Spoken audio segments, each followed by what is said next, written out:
दुनिया में लोग जैसे ही सोते हैं पहुंच जाते हैं एक दूसरी दुनिया में, एक ऐसी दुनिया जिसे गॉड्स ने खुद अबैंडन कर दिया है। वहीं मिलता है एक लड़का चिनफेंग, जिसने अपनी बहन के लिए सब कुछ कुर्बान कर दिया, लेकिन बदले में मिला सिर्फ धोखा। उसकी अपनी ही बहन ने उसकी पीठ में खंजर घोंप दिया और उसे मौत के घाट उतार दिया। लेकिन किस्मत को कुछ और ही मंजूर था, उसे मिला एक और मौका। वो 9 साल पीछे भेज दिया गया, उस वक्त में जब इस गेम की शुरुआत हुई थी। अब सवाल यह है, क्या वो दोबारा सब कुछ हासिल कर पाएगा? अब जब उसे भविष्य की पूरी जानकारी है, क्या वो अपनी तकदीर बदल पाएगा? यही सब देखने को मिलेगा हमें इस कहानी में। और शुरू करने से पहले एक छोटा सा हिंट, इस गेम का रियल वर्ल्ड से बहुत गहरा कनेक्शन है।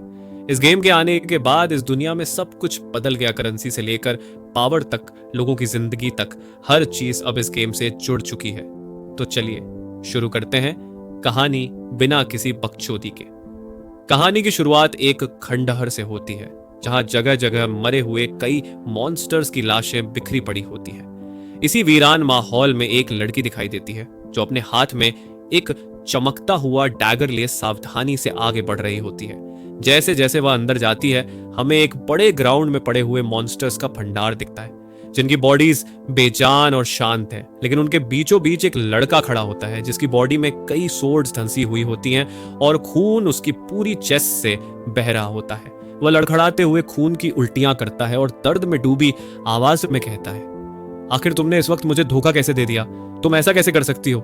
मैं तुम्हारा भाई हूं। उसकी आवाज में टूटन होती है। लड़की उसे ठंडी नजरों से देखती है और कहती है, भाई, तू मेरा कोई भाई नहीं है, तू तो एक अडॉप्टेड चाइल्ड है, जिसे मेरे पेरेंट्स ने दया करके अडॉप्ट किया था। तू मेरे साथ खून भी शेयर नहीं करता, तो खुद को मेरा भाई कहने का हक तुझे किसने दिया? उसकी आंखों में नफरत की चमक होती है। उसी वक्त एक और लड़का पीछे से आता है और मजे में बोलता है, तुम ये सब कैसे कह सकती हो? वो फिर भी तुम्हारा भाई था, तुम्हारे लिए कितना कुछ किया उसने। वो लड़का सामने आकर उस घायल लड़के के बारे में ताने मारने लगता है। घायल लड़का, जिसकी सांसें अब उखड़ने लगी थीं, उससे और तुहक से कांपते हुए बोलता है, मैंने तुम्हारे लिए क्या कुछ नहीं किया। हमारे पेरेंट्स के जाने के बाद मैं ही था जिसने तुम्हें बड़ा किया, हर मोड़ पर तुम्हें सपोर्ट किया। और जब यह गेम हमारे वर्ल्ड पर डिसेंडेड हुआ था, मैं बार बार अपनी जान की बाजी लगाकर तुम्हें बचाता रहा, और आज तुमने मुझे बिट्रे कर दिया। लगता है मैंने तुम्हें कभी समझा ही नहीं। वह थरथराता हुआ जमीन पर गिरने ही वाला होता है। तभी लड़की नफरत से बोलती है, पेरेंट्स के मरने के बाद तू हमेशा मेरी लाइफ में इंटरफियर करता रहा, मुझे कंट्रोल करने की कोशिश करता रहा, कभी मुझे मेरे आइडल से मिलने नहीं दिया। तू हमेशा मेरे रास्ते में ही आया, इसलिए अब बेटर यही है कि तू मर ही जाए। इतना कहकर वह पीछे हटती है। अचानक वो तीसरा लड़का, जो चुपचाप सब देख रहा था, एकदम उछलता है और तेजी से सामने आता है। वो हाथ में लिए मैसिव वेपन से एक झटके में उस घायल लड़के का सिर उड़ा देता है। उसका हेड बहुत दूर जाकर जमीन पर गिरता है और चारों ओर एक गहरी खामोशी छा जाती है, जैसे बिट्रेयल की यह कहानी यहीं खून में डूबकर खत्म हो गई हो। अब हमें बताया जाता है कि 2025 में इस गेम की शुरुआत हुई थी, यानी ये गेम रियल वर्ल्ड में डिसेंडेड हुआ था। और इसमें यह सिस्टम था कि जैसे ही लोग सोते थे, वे पहुंच जाते थे इस गेम में। और इस गेम की जो करेंसी थी, वो थी लाइफ स्पैन। इंसान जितनी मर्तबा इसमें मरता था, उसका लाइफ स्पैन घटता जाता था, और जब कोई किसी मॉन्स्टर को मारता था, तब उसका लाइफ स्पैन बढ़ता था। प्लेयर्स अपने लाइफ स्पैन को स्पेंड करके इन गेम एबिलिटीज को रियल वर्ल्ड में ला सकते थे, और इतने ज्यादा पावरफुल बन सकते थे कि सिर्फ हाथ हिलाने से पूरा प्लेनेट डिस्ट्रॉय कर सकते थे। उनके अटैक्स इतने ज्यादा पावरफुल हो जाते थे कि न्यूक्लियर ब्लास्ट भी उनके सामने कुछ नहीं थे। उसी वक्त से यह दुनिया बदलनी शुरू हो गई और तबाही चारों तरफ फैलने लगी। चिनफेंग बताता है कि उसने बहुत ज्यादा स्ट्रगल किया स्टार्टिंग में अपनी बहन के साथ मिलकर जिंदा रहने के लिए। बेशुमार हार्डशिप्स और परेशानियों के बाद आखिरकार उसने टॉप 100 ग्लोबल पावर हाउसेस में अपना नाम शुमार कर लिया, और बेशुमार मौतों और खतरों से जूझने के बाद आखिरकार वह एक एंशिएंट गॉड रूइंस में दाखिल हुआ, जहां उसे हासिल हुआ एक divine artifact eye of judgement, और उसकी मदद से वह इस दुनिया की पीक पर पहुंच गया। लेकिन जैसे ही उसने इसे हासिल किया, उसे मिला धोखा। वही बहन जिस पर वो अब तक भरोसा करता रहा था, उसने ही उसके पेट में खंजर घोंप दिया। उसकी पूरी जिंदगी भर की मेहनत और स्ट्रगल एक पल में बर्बाद हो गई। ये सब सोचकर वह बहुत ज्यादा दुखी होता है और सोचता है, काश अगर मुझे दोबारा मौका मिल जाए तो अब मैं फाइट सिर्फ और सिर्फ अपने लिए करूंगा। यहाँ सीन कट होता है और अगला सीन शुरू होता है एक अंधेरे कमरे में, जहां एक लड़का अचानक से नींद में से उठ बैठता है। उसकी सांसें तेज चल रही होती हैं और वह बड़बड़ाता है, मैं कहाँ हूँ, क्या ये असल वर्ल्ड है? लेकिन मैं तो ऑलरेडी मर चुका था। वह घबराहट में अपने मोबाइल की ओर देखता है और स्क्रीन पर लिखा हुआ साल देखता है, 2025। यह देखकर उसकी आंखें चौड़ी हो जाती हैं और वह सोचता है, क्या मैं पुनर्जन्म हो चुका हूं?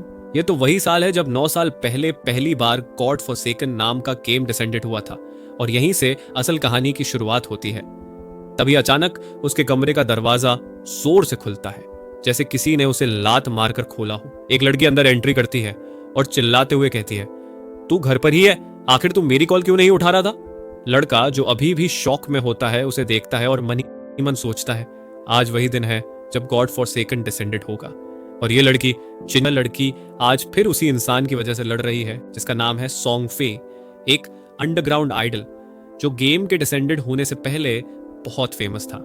लेकिन असल में वह इंसान एक बहुत ही बड़ा स्कमबैग था। उसने अपनी फीमेल फैंस को उनके इमोशंस, बॉडी और पैसे के लिए यूज किया था, और किन्यू उसकी सबसे बड़ी फैन थी, जो उसकी बातों में आकर उसी के जाल में फंस गई थी। पिछले जीवन में इस लड़के ने कई बार उसे सोंगफे से दूर रहने को कहा, उसे रोका, लेकिन आखिरकार उसी लड़की और सोंगफे ने मिलकर उसे धोखा दिया और उसकी जान ले ली।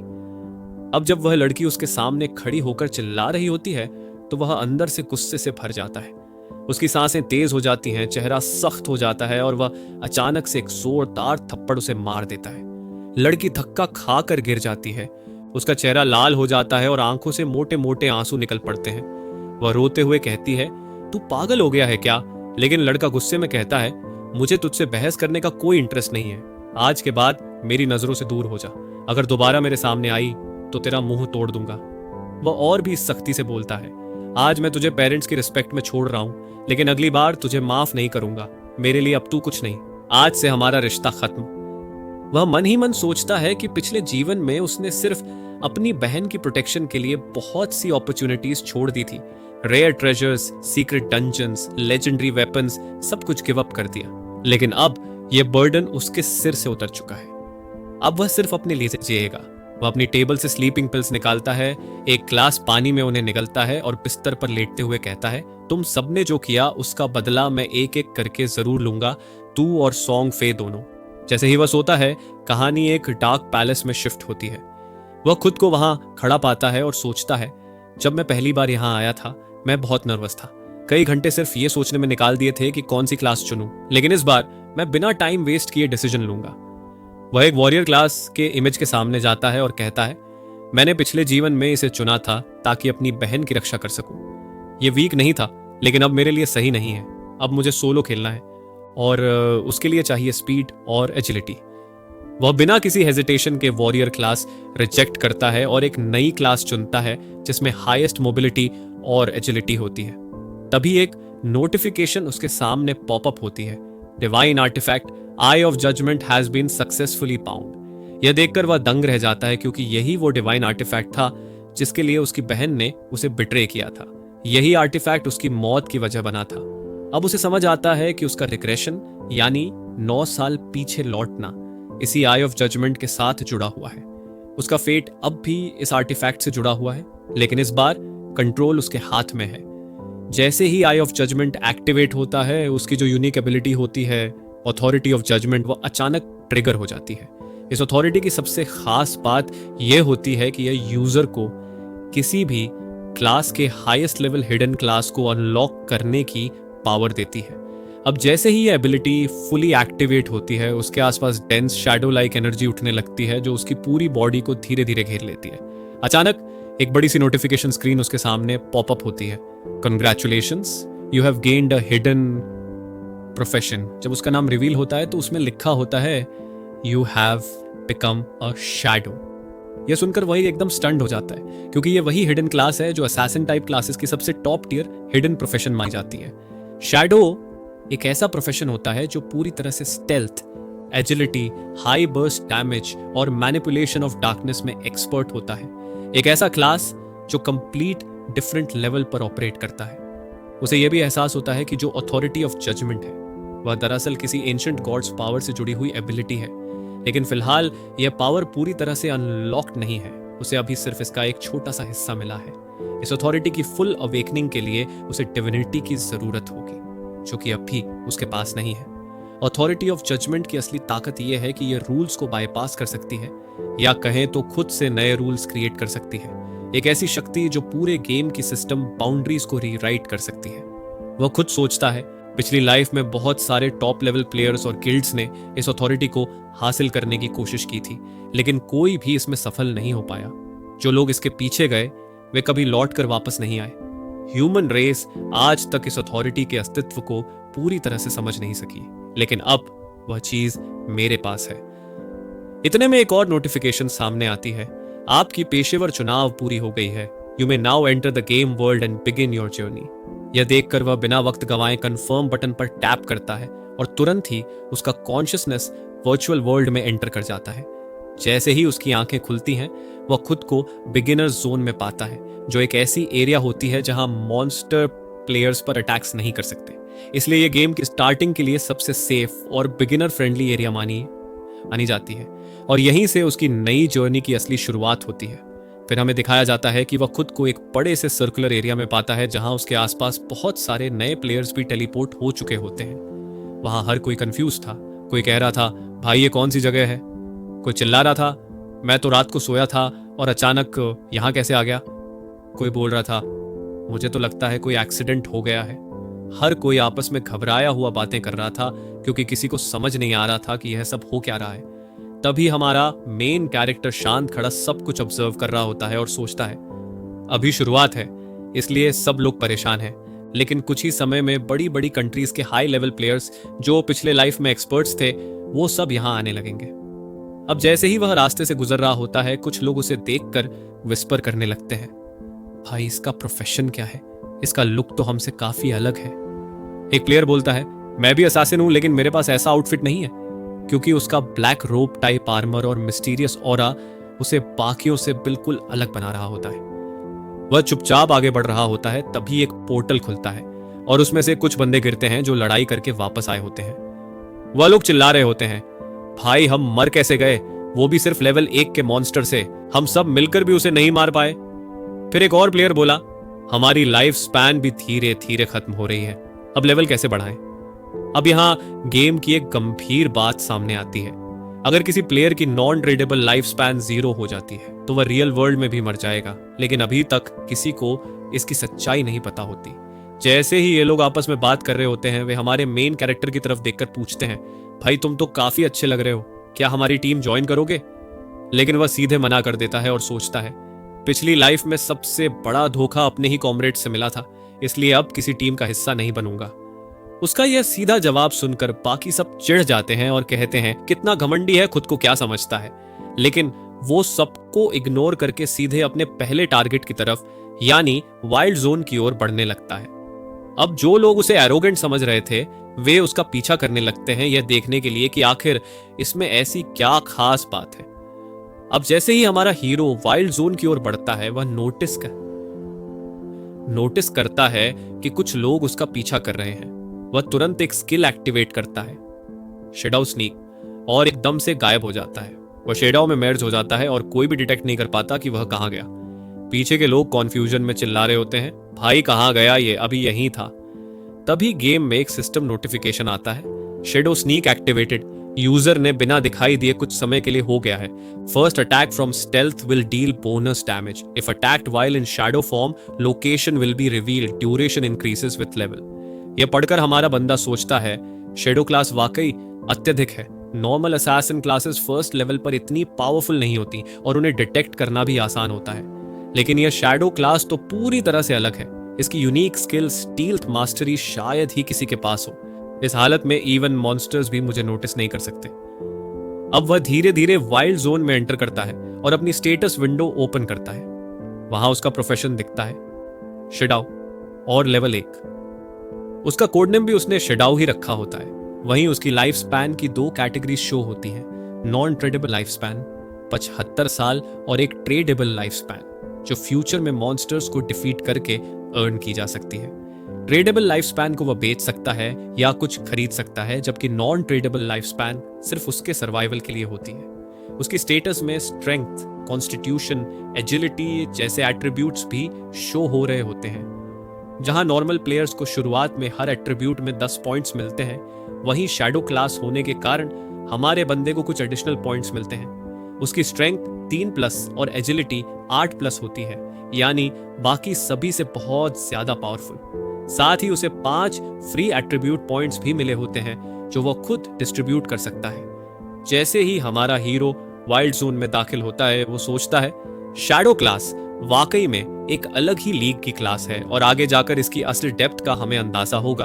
अभी के लिए वो व्यूअर से कहता है, इसलिए हमसे जुड़े रहिए। वह यह भी ऑब्जर्व करता है कि शुरुआत में बहुत सारे प्लेयर्स अपनी सारी एट्रीब्यूट पॉइंट्स सिर्फ स्ट्रेंथ में डाल देते हैं, लेकिन असल में अर्ली स्टेज में सबसे जरूरी एट्रीब्यूट होती है एजिलिटी, क्योंकि शुरुआत में आपकी पावर इतनी नहीं होती कि आप मास्टर्स जैसे दुश्मनों का सामना स्ट्रेंथ से कर पाओ, लेकिन एजिलिटी आपको उनके अटैक्स से बचाने में मदद करती है, जो सर्वाइवल के लिए क्रिटिकल है। और यही सीक्रेट है शुरुआती विलेज में सफल होने का। अब वो जैसे ही रास्ते से गुजर रहा होता है, उसे एक बंदा दिखाई देता है जो एक पेड़ के पास बैठा होता है और अजीब अजीब आवाजें निकाल रहा होता है। जैसे ही हमारा हीरो करीब जाकर ध्यान से देखता है, वो समझ जाता है कि वह एक इवॉल्व्ड मॉन्स्टर है जो नियर बाय मरे हुए प्लेयर्स की लाइफ स्पैन अब्सॉर्ब कर रहा था।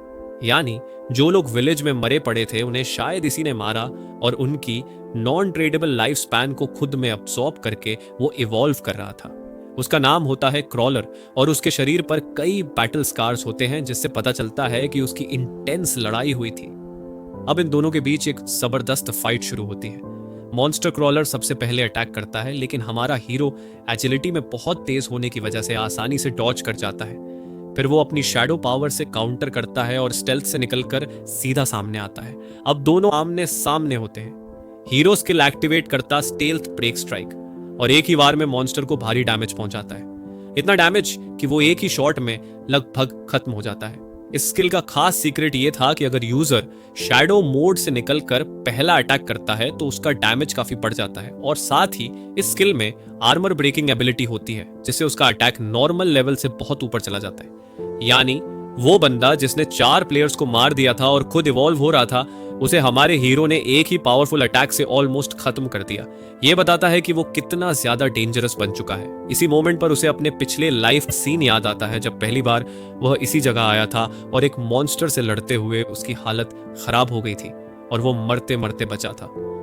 अब जैसे ही वो क्रॉलर मॉन्स्टर को डिफीट करता है, उसे सिस्टम से रिवॉर्ड मिलता है जिसमें लिखा होता है 3 दिनों का tradable life span earned plus 54 years 155 days non tradable life span gain. और फिर एक और स्पेशल सिस्टम नोटिफिकेशन आता है, आई ऑफ जजमेंट अथॉरिटी एक्टिवेटेड, और आगे लिखा होता है बधाई, you have obtain the talent infinity evolution. उसके डिस्क्रिप्शन में बताया जाता है कि इन्फिनिटी एवोल्यूशन एक प्राइमल टैलेंट है, जिसके तहत अगर प्लेयर अकेले कोई मॉन्स्टर को मारता है तो उसके पास हाई चांसेस होते हैं कि उसे एवोल्यूशन पॉइंट्स मिले, जिससे वह अपनी स्किल्स को अपग्रेड कर सके। साथ ही हर 24 घंटे में उसे गारंटीड 5 एवोल्यूशन पॉइंट्स मिलते हैं, और अगर वो किसी बॉस लेवल मॉन्स्टर को अकेले हराता है तो उसे गारंटीड एवोल्यूशन पॉइंट्स मिलते हैं। उसके नीचे करंट एवोल्यूशन पॉइंट्स दिखाए जाते हैं, 5 पॉइंट्स। हमारा हीरो समझता है कि अब वो अपनी किसी भी स्किल को इवॉल्व कर सकता है, जो कि पिछले जीवन में कभी पॉसिबल नहीं था। वह बताता है कि किसी भी स्किल बुक या आइटम का ग्रेड गेम में फिक्स होता है और उन्हें अपग्रेड करने का कोई तरीका नहीं होता था, लेकिन इस आई ऑफ जजमेंट अथॉरिटी की वजह से वो अब सिस्टम के रूल्स को बाईपास कर सकता है। यानी पहले रूल ये था कि कोई भी चीज अपग्रेड नहीं हो सकती, लेकिन अब उसके पास वो पावर है। सबसे पहले वह चेक करता है अपनी 2 स्किल्स, शैडो स्नीक और बैक स्टेप। शैडो स्नीक को अपग्रेड करके वह उसका लेवल नॉर्मल से ब्रॉन्ज तक पहुंचा देता है, जिससे उसकी इनविजिबिलिटी ड्यूरेशन 12 सेकंड से बढ़कर 16 सेकंड हो जाती है और कूल डाउन भी कम हो जाता है। बैक स्टेप की बात करें तो वह इंफीरियर लेवल से नॉर्मल लेवल तक अपग्रेड हो जाती है और उसका बैक अटैक डैमेज 10% से बढ़कर 15% हो जाता है। ये अपग्रेड्स सक्सेसफुल होते हैं और वह टोटल 4 एवोल्यूशन पॉइंट्स खर्च करता है। अब जैसे ही वह कैलकुलेशन पूरी कर रहा होता है, वहां 2 लोकल टाइप प्लेयर्स आ जाते हैं जो क्यूरियोसिटी में उसे देखने लगते हैं। उनमें एक लड़का और एक लड़की होती है। लड़का काफी ओवर कॉन्फिडेंट होकर बोलता है, अरे मैंने कहा था ना, ये मॉन्स्टर्स लोग बहुत ही ईजी होते हैं, मैं तो इन्हें फटाफट मार देता हूँ। लड़की भी उसकी बातों में हाँ मिलाती है। भाई तुम तो 10 लोगों को अकेले हरा सकते हो। दोनों आपस में बातें कर ही रहे होते हैं कि तभी वहां एक नए मॉन्स्टर की एंट्री होती है, जो कि पेड़ के ऊपर बैठा होता है और उसके 10 ग्लोइंग आईज होते हैं। वो बेहद खतरनाक और रहस्यमयी लगता है। फिर आगे वो लड़का कहता है, हमारे हीरो से तू अकेला मॉन्स्टर मार रहा है, क्या चाहता है कि मैं तेरी मदद करूं? वो सीधा हमारे हीरो से बात कर रहा होता है, लेकिन हमारा हीरो बिना जवाब दिए शैडो में मर्ज होकर वहीं से गायब हो जाता है, क्योंकि वह समझ चुका था कि यह मॉन्स्टर बाकी सबसे कहीं ज्यादा पावरफुल है और उससे लड़ना अब भी अर्ली स्टेज में बहुत ही रिस्की होगा। इसलिए वह चुपचाप पतली गली से निकल लेता है। पीछे से वो दोनों रैंडम प्लेयर्स चिल्लाते हैं, अरे कहां गया ये, अभी तो यहीं था। और तभी गेम में एंट्री होती है एक टेरिफाइंग क्रीचर की, स्पाइडर मॉन्स्टर, जो बहुत ही बड़ा, खौफनाक और ओवर पावर्ड दिख रहा होता है। उसके आते ही सभी की नजरें उसकी ओर जाती हैं और लड़का बोल उठता है, व्हाट द फक, ये आखिर चीज क्या है? तभी उनके सामने एक नोटिफिकेशन आता है जिसमें लिखा होता है, नेम नर्चरर ग्रेड ब्रॉन्ज। यानी अब तक जो भी मॉन्स्टर्स उन्होंने देखे थे वे सब नॉर्मल ग्रेड के थे, लेकिन ये एक ब्रॉन्ज लेवल का बॉस होता है जो बिगिनर विलेज में बहुत ही रेयर होते हैं, यहीं के सबसे खतरनाक और पावरफुल मॉन्स्टर्स में से एक। उसके साथ कई सारे नॉर्मल ग्रेड स्पाइडर्स भी होते हैं जो कि उसके कमांड में होते हैं। हमारा मेन कैरेक्टर सोचता है कि एक नॉर्मल स्पाइडर को हराने में इतनी दिक्कत हो रही थी और अब सामने एक पूरा ब्रॉन्ज लेवल बॉस है, तो इसकी ताकत का अंदाजा लगाना मुश्किल नहीं। हमारा बंदा बताता है कि ये स्पाइडर बिगिनिंग एरिया में एक बॉस लेवल मॉन्स्टर है जिसके पास 1600 हीप होती है, जो किसी भी नॉर्मल खिलाड़ी के लिए संभालना नामुमकिन है। लेकिन ये सब किसी और के लिए खतरनाक हो सकता है, हमारे बंदे के लिए नहीं, क्योंकि वो खुद नेक्स्ट लेवल पर पहुंच चुका होता है और ये एक परफेक्ट मौका होता है अपनी अपग्रेडेड स्किल की पावर को चेक करने का।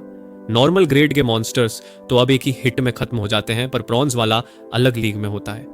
अब वह अपने स्टेल्थ ब्रेक स्ट्राइक को एक्टिवेट करता है और उस मॉन्स्टर पर हमला कर देता है। उसकी पहली हिट में ही स्पाइडर के शरीर से खून बहने लगता है और तुरंत ही वो स्टेल्थ मोड ऑन करके गायब हो जाता है। तभी एक नोटिफिकेशन आता है, यू डेल्ट 338 डैमेज। पिछली बार उसने सिर्फ 174 डैमेज किया था, यानी उसके अपग्रेड के बाद उसका अटैक अब 2 गुना से भी ज्यादा हो गया है। वो सोचता है कि इस ब्रॉन्ज मॉन्स्टर से मैं बच इसलिए गया क्योंकि मेरी एजिलिटी बहुत ज्यादा है, वरना मेरी सिर्फ 130 हॉर्स पावर की हेल्थ को ये एक ही वार में खत्म कर देता। अब वो मॉन्स्टर पूरी तरह पागल हो चुका होता है और इधर उधर के पेड़ों को तोड़ने लगता है। लेकिन हमारा हीरो जानता है कि यह बॉस काफी इंटेलिजेंट भी है और किसी भी पल काउंटर कर सकता है।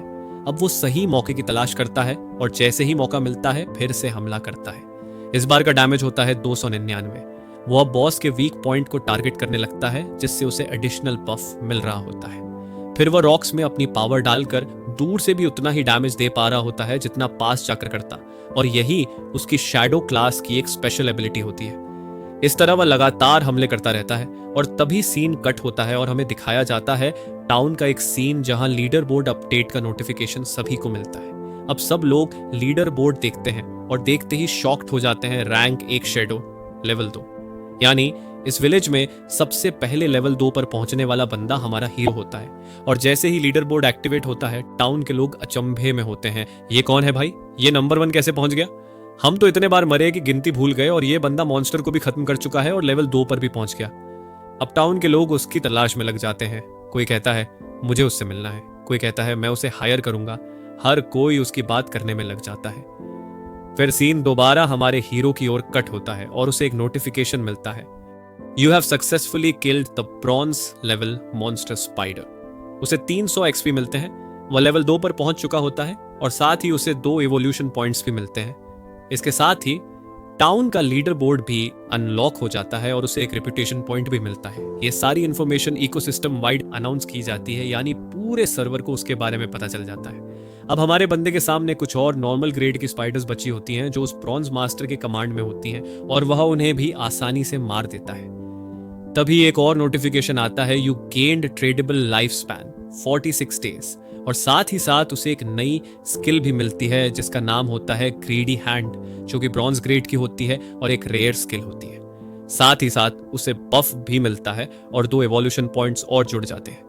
ग्रीडी हैंड एक अल्ट्रा लेवल स्किल होती है जिसकी खासियत यह है कि जब आप किसी मॉन्स्टर को मारते हैं तो आपके पास 20% चांस होता है कि आप उस मॉन्स्टर की लूट भी हासिल कर सकते हैं। हमारा बंदा बताता है कि प्रोसेस बेस्ड किल में लूट के चांसेस ज्यादा होते हैं, लेकिन नॉर्मली लूट मिलना बहुत ही रेयर होता है। फिर वो याद करता है कि उसकी पास्ट लाइफ में एक बंदे को ये स्किल मिली थी जिसकी वजह से उसकी पूरी गिल्ड बहुत ही ज्यादा पावरफुल बन गई थी, क्योंकि जितने मॉन्स्टर वो मारते उतनी बार कुछ ना कुछ लूट जरूर मिलता। अब वो सोचता है ये तो सिर्फ 20% चांस है, लेकिन अगर मैं इसे अपनी अनलिमिटेड इवोल्यूशन टैलेंट के साथ कंबाइन करूं तो इसे 100% में कन्वर्ट कर सकता हूं। और इसी थॉट के साथ हमारा ये एपिसोड खत्म होता है। अगर आप इस कहानी का अगला पार्ट देखना चाहते हैं तो कमेंट में जरूर बताइएगा। अगर कोई गलती लगी हो या सुधार चाहिए हो प्लीज बताएं, हम कोशिश करेंगे और बेहतर बनाने की। अगर वीडियो पसंद आए तो चैनल को सब्सक्राइब जरूर कर देना भाई, ताकि अगली बार सबसे पहले नोटिफिकेशन आपको ही मिले। चलिए मिलते हैं अगले एपिसोड में। Bye and take care.